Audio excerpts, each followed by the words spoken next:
E falando do nosso tema, né, Franciele, se a pessoa parar de consumir proteínas animais, ela corre risco de carência nutricional? Então, graças a Deus, não. Mas foi um medo que eu tive muito quando me tornei vegetariana, porque é uma coisa que a nossa sociedade ainda, né? Hoje já tem se diminuído um pouco, mas eu me tornei vegetariana há 14 anos atrás. Era uma coisa que a sociedade falava muito. Nossa, aquela pressão em cima de você, né? Você vai faltar proteína, você vai ficar anêmica. Era uma coisa que me causava muita insegurança. Eu queria ser vegetariana pela causa animal na época, mas eu ficava insegura, até mesmo porque depois eu engravidei, né? A gravidez. E a gente não tem, às vezes, muito suporte de alguns, nem todos os profissionais de saúde, né? Nem tem conhecimento e nem tem suporte, Tem, né? exatamente. Então eu tinha muito esse medo.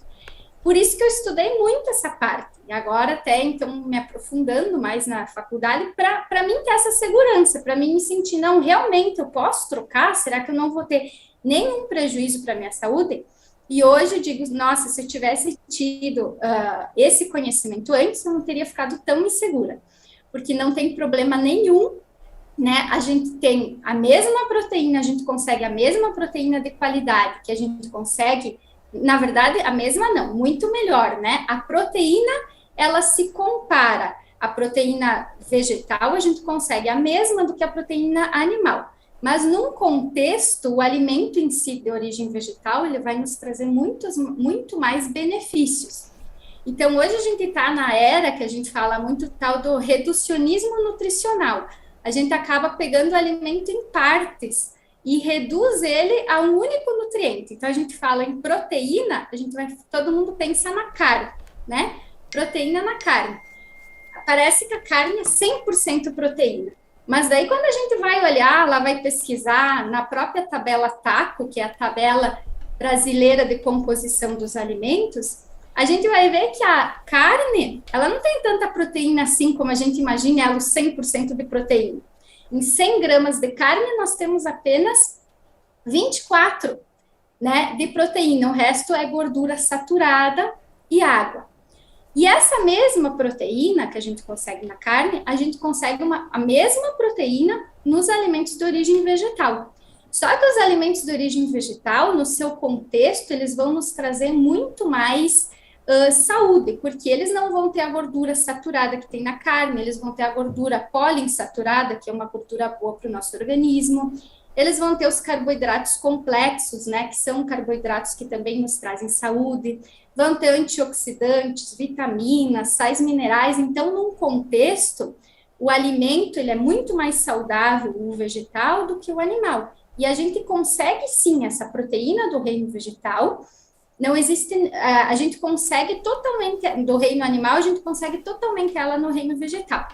Para mim, para a gente chegar lá é muito simples assim. No final vocês vão ver que é assim, não tem esquema, é só a gente variar a alimentação. Mas só para a gente entender um pouquinho, eu vou fazer meio que uma rodinha para a gente chegar até lá, para a gente conseguir entender melhor, assim, onde que a gente encontra a proteína e como que é a proteína. Então, eu peguei aqui uma pulseirinha da minha filha, só para a gente ter uma ideia, né? A proteína, ela é formada por aminoácidos. Então, como se cada bolinha dessa pulseirinha, fosse um aminoácido. Então, uma proteína completa, ela tem 20 aminoácidos, né? Cada bolinha dessas, vamos supor que aqui nós temos 20 aminoácidos agrupados. Isso aqui é uma proteína completa.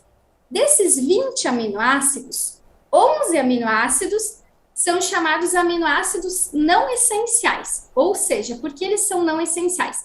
Porque nós não dependemos de buscar eles na alimentação. O nosso corpo produz, o nosso corpo sintetiza. E 9 desses aminoácidos, para fechar os 20, eles são aminoácidos essenciais, ou seja, nós dependemos buscar eles na alimentação para a gente conseguir, porque o nosso corpo não produz. Então, pois bem, nós temos uma proteína completa, ela é formada por 20 aminoácidos, 20 bolinhas. 11 o nosso corpo produz, 9 o nosso corpo não produz, nós temos que buscar na alimentação. A carne, ela tem esses 9 aminoácidos essenciais, tá? Em grande quantidade. Tem sim. Por isso, todo mundo fala que a carne, né, como fonte de proteína, que a carne é uma proteína de alto valor biológico, agora já está caindo isso, mas antigamente se dizia, porque realmente ela tem a proteína completa. Mas essa proteína completa, esses 9 aminoácidos essenciais, a gente consegue também no reino vegetal. E sem contar que no reino vegetal, como eu mencionei, a gente não vai ter toda essa outra carga de coisas negativas que vem junto com essa proteína da carne. A gente vai ter, então, num contexto, só coisas positivas. Então, a parte da proteína, a gente consegue. Então, o que vai acontecer? Esses 9 aminoácidos essenciais que nós temos que buscar na alimentação, eles vão estar distribuídos aí no reino vegetal. Então, todos os alimentos, eles têm uma quantidade de proteína. Hoje em dia, tudo tem proteína. Até as folhas verdes têm proteína, tudo tem proteína. Só que, às vezes, em menor quantidade, tem alguns alimentos que não têm todos esses aminoácidos, tem só alguns. Quais são os alimentos do reino vegetal que eles vão ser, assim, fonte de proteína, que eles vão ser uma fonte segura de proteína, ou seja, que eles têm em grande quantidade esses 9 aminoácidos. Vão ser o grupo das leguminosas, né, que é o grupo dos feijões, grão de bico, lentilha, ervilha, soja. Então, o grupo das leguminosas, em primeiro lugar. Em segundo lugar, o grupo dos cereais, todos os cereais. Aveia, arroz integral, quinoa, amaranto, trigo normal, trigo sarraceno, agora não me vem mais outros, mas todos os cereais. E o grupo das oleaginosas, que vão ser as sementes oleaginosas, que a gente usa tanto aí na alimentação viva e na alimentação plant-based, né? Linhaça, gergelim, amêndoas, castanha do caju, castanha do Pará, macadâmia, todas as sementes oleaginosas. Então, esses 3 grupos, eles têm muita quantidade de proteína, eles podem ser considerados fontes seguras de proteína. O que assim nos diz que é uma fonte segura de proteína? É quando o alimento, em cada 100 gramas do alimento, nós temos pelo menos 6 gramas de proteína. Isso significa que um alimento é fonte de proteína. Quando em cada 100 gramas do alimento ele tiver pelo menos 12 gramas de proteína, então ele é um alimento rico em proteína. Então, esses grupos aí, se nós variar dentro desses grupos ao longo do dia, 99,999%, nós vamos ter aí até sobra de proteína, porque dentro da alimentação viva e plant-based, a gente come tanta castanha, tanta semente, grãos, germinados e coisa ao longo do dia, que é quase que impossível a gente ter aí uma deficiência de proteína.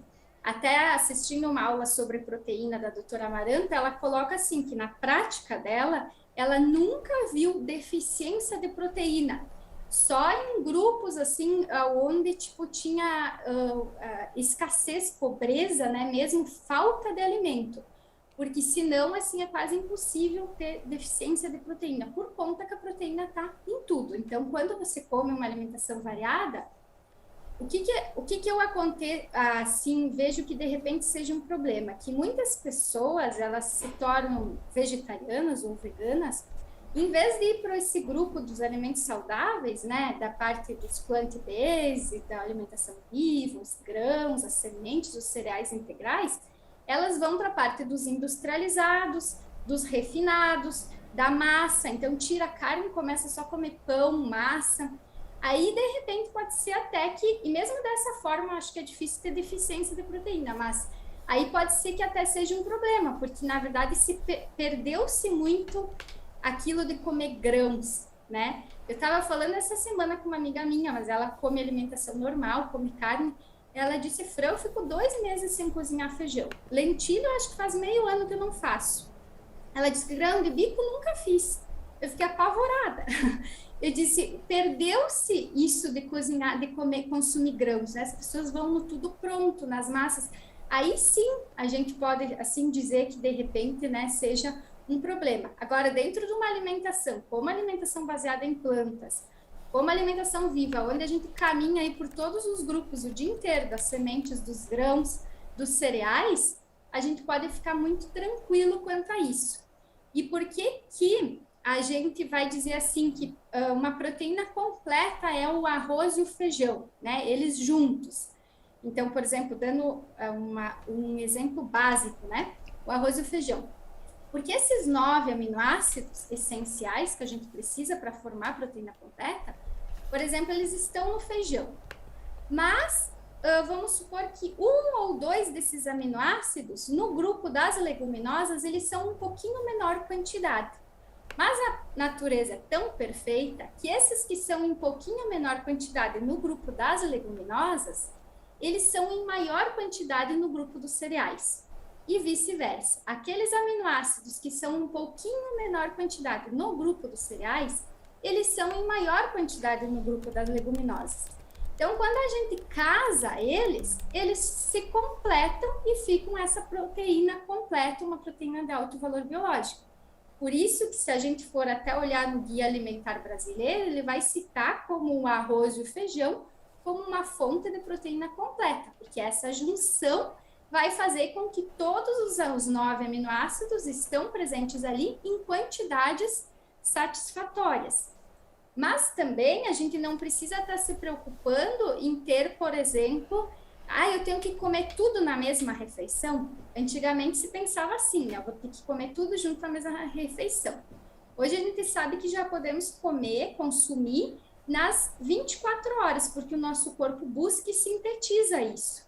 Então, se de manhã, de repente, no café, eu comi um mingau de aveia, comi um cereal, aí eu cheguei no almoço, eu fiz um amornado de lentilha ali da alimentação viva, com uma bacia de saladas, já comi a minha leguminosa. Então, eu comi no café da manhã um grupo, no almoço outro grupo. Ao longo do dia eu vou tomar mais um leite de castanha, né? Vou comer lá à noite uma ricotinha de amêndoas. Posso ser feliz, tranquila, não preciso me preocupar com nada. Então, ele pode ser ao longo das 24 horas. Mas é bom a gente fazer esse casamento. Então, a gente tem que ter esse casamento do grupo das leguminosas, do grupo dos cereais, do grupo das sementes oleaginosas. Quer fazer alguma colocação? Acho que falei demais. Não, foi super legal, foi super bom, Franciele. Achei muito bom quando você falou aí sobre as vantagens, né, da proteína vegetal, porque ela traz outros agregados, né, que a proteína animal não traz, como as vitaminas, os minerais, os antioxidantes, né, e tantas outras vantagens que a gente sabe, né, é mais fácil a digestão, né, não tem, né, as toxinas, né, que a carne tem, não tem os medicamentos que os animais, né, são submetidos, as vacinas, os antibióticos, né.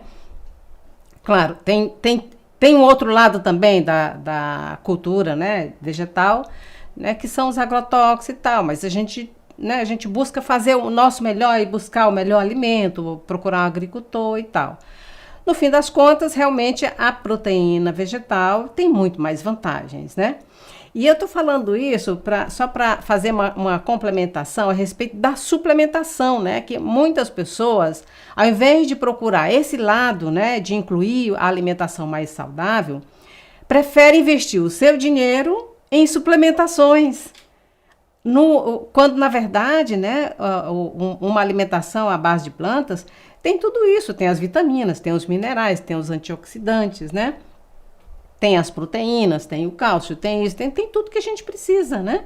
Então, eu acredito que talvez você precise de alguma suplementação para passar de uma situação para outra, para fazer uma transição, né, de um problema que você tem, né, para superar algum problema, mas não deveria ser aquela coisa que, sabe, você está sempre com suplementação, sempre fazendo suplementação, né?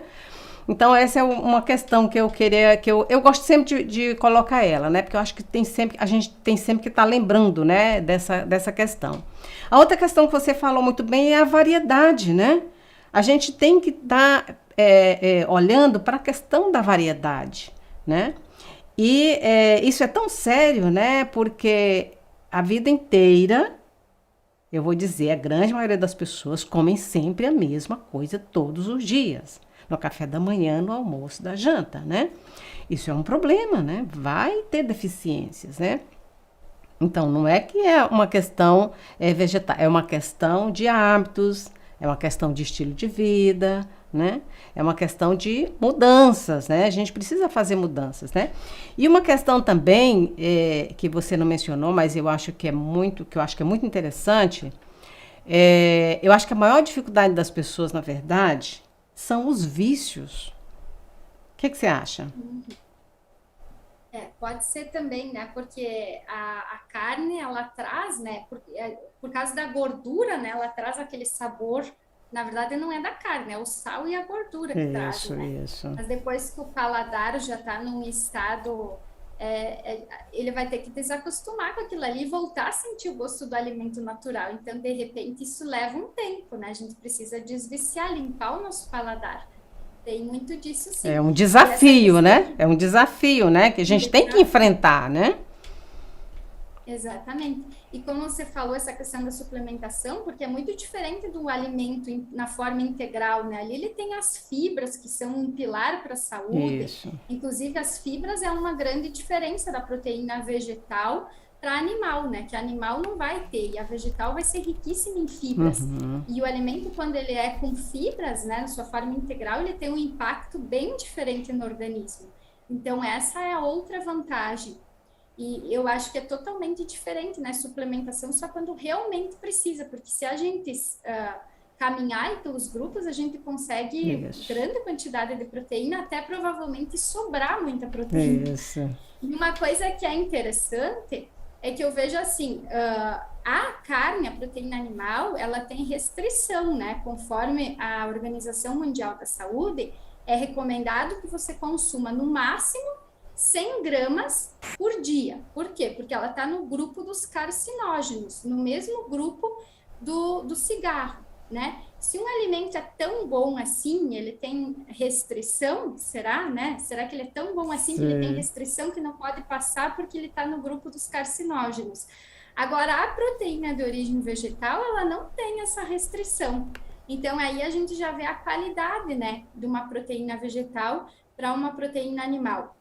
Não tem problema, você não tem problema da quantidade que você consuma.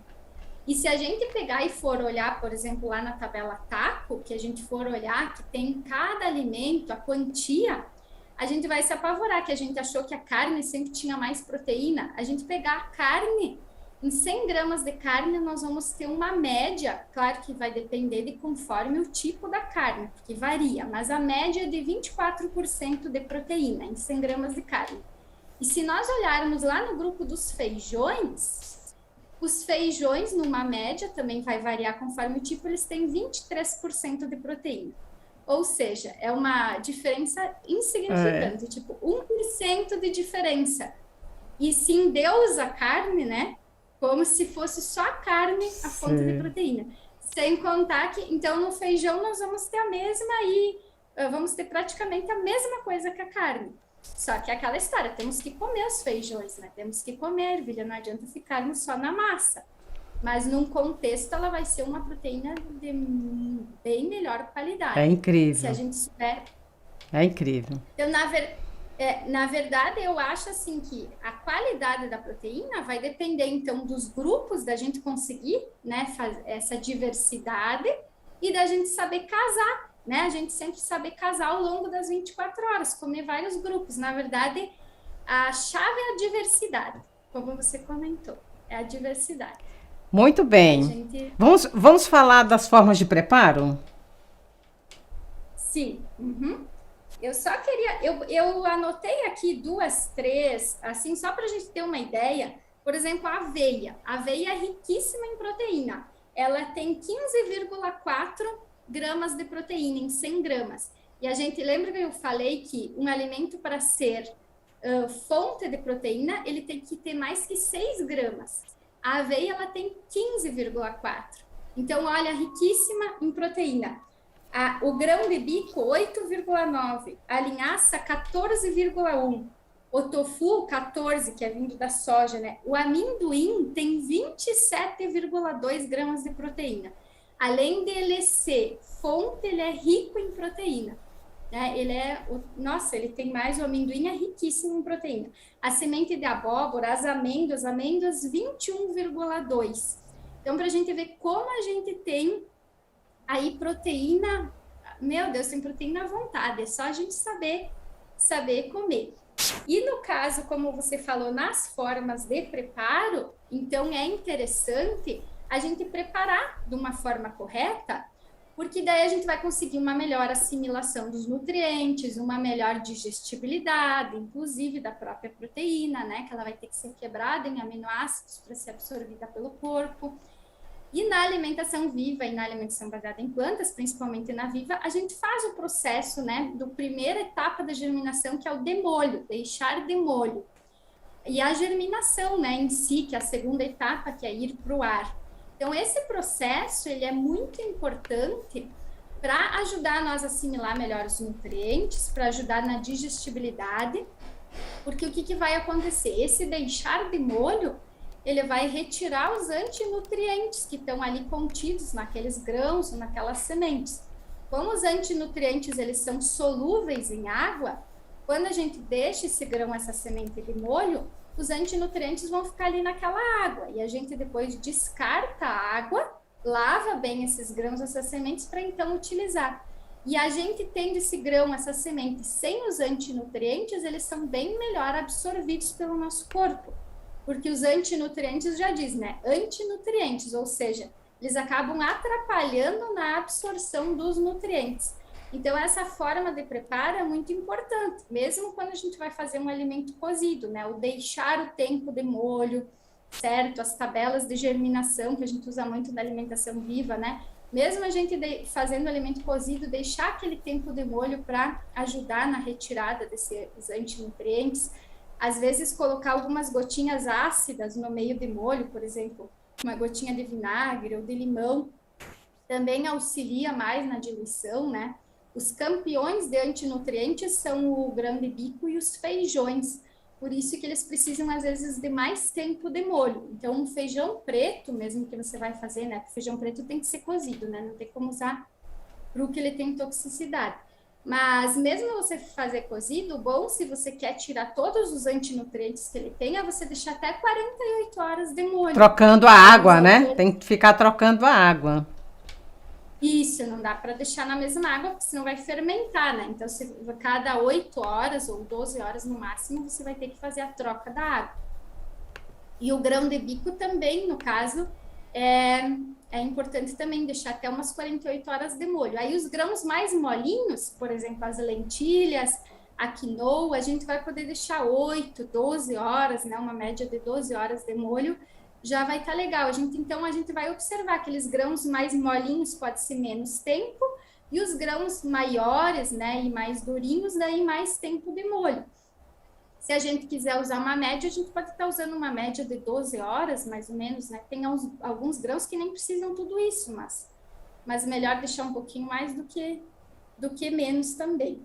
E uma coisa que eu queria falar, Fátima, que é interessante, a quinoa e o amaranto, que a gente usa muito na alimentação viva, eles são considerados, e o trigo sarraceno também, considerado pseudo-cereais, porque eles têm os 9 aminoácidos essenciais, eles não precisam desse casamento. Eles vivem bem solteiros, então, no caso, eles nem precisam casar eles, tipo, que nem eu falei, do arroz com o feijão, a quinoa ela pode ser sozinha, o amaranto também pode ser sozinha, a soja também pode ser sozinha, no caso o tofu, né? Então, veja, ele é uma proteína completa sozinha.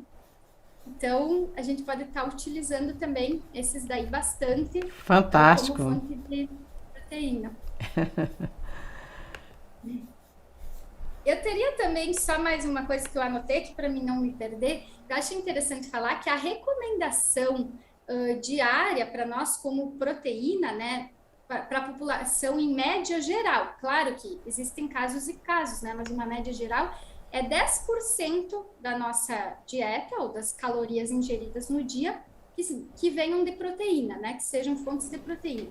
Então a gente pode ver que a quantidade é bem pequena, né? 10% das calorias diárias não é muita coisa, é muito fácil a gente atingir essa quantidade se a gente comer cereais, leguminosas e oleaginosas.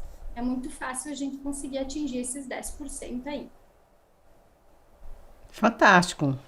Você trouxe umas referências pra gente, não foi? Uhum. Você falou da tabela TACO, não foi? Ah, sim, pode falar. Isso. A tabela TACO, eu acho assim, ela é uma referência bem segura, né, de muita credibilidade. Ela foi criada pela Unicamp, que é uma universidade também de credibilidade. É só digitar no Google, você entra e digita tabela TACO, TACO. Já vai aparecer, ela é em PDF, daí você pode baixar. Lá vai ter todos os alimentos em todas as formas, cru, cozido, todo tipo. Em 100 gramas do alimento, lá vai dar a quantidade de proteína e dos outros nutrientes também. É a composição nutricional dos alimentos, né? Então, é bem legal, assim, às vezes eu fico horas lá olhando ela, eu gosto de ideia, a gente vai ganhando conhecimento, né? E outro livro, assim, que eu gostei muito, assim, falando só desse tema, né, Fátima? Porque tem muitos, mas que é bem específico dentro disso que a gente falou hoje, é o do Dr. Eric. Eu nunca sei falar sobre o nome dele, porque é em alemão, começa com S, Schilling, não sei como, que é Alimentação Sem Carne. Então, esse livro do Dr. Eric, ele explica o livro inteiro sobre isso. Então, você lê, ele não é dentro da alimentação viva, mas ele é dentro da alimentação plant-based. Assim, tem muitas coisas, né, que essa parte da proteína a gente consegue pegar bem. Todas as tabelas ali, estão mostrando as combinações. Então, é um livro bem completinho, bem bom para quem quer fazer essa transição, assim. Então, tem ele e tem uma aula da doutora Amaranta Ribas no canal do YouTube dela, no canal do YouTube, doutora Amaranta Ribas. O nome da aula é Proteína, é uma aula só sobre proteína. Ela também passa de forma bem minuciosa, assim, sobre isso que nós falamos aqui hoje, mostrando referências científicas. A doutora Amaranta é médica nutróloga, então é uma médica também, né, que a gente confia, que aceita e que valida a alimentação viva, né? Eu acho bem legal, uma aula bem, bem instrutiva também. E tem mais os documentários que foi colocado, né? Isso, né? Então tem alguns documentários aqui no Netflix. Na Netflix tem vários documentários, né? Eu acho que tem a Carne é Fraca, mas eu acho que a Carne é Fraca não está no Netflix, né? Se eu não me engano. Isso eu não conferi, né? Eu já assisti, mas acho que assisti no YouTube. Eu também assisti faz tanto tempo que eu nem me lembro. Mas enfim, é super fácil de encontrar. Carne é Fraca, eu imagino até que muitos aqui já assistiram, né? The Game Changers, né? É um documentário muito bom também. Cowspiracy é outro documentário fantástico, né? E o bom desses documentários é porque, além deles nos mostrarem, né, a diferença entre proteína, né, as vantagens, né, e benefícios entre proteína vegetal e animal, também assim, abre a consciência da gente, né? Porque mostra o impacto dessa escala de produção, né, de comercial mundial, do consumo de animais, né? O prejuízo que isso traz para o meio ambiente, né? Um impacto grave, né, no meio ambiente do consumo de carne das vacas, dos peixes, dos frangos. Então tem esse lado, né, que quando a gente vê a realidade, né, através desses documentários, a gente, né, cai a ficha, vamos dizer assim, né, e, né, a gente percebe a importância da gente ter consciência, né, desse outro lado também. Então é isso, né?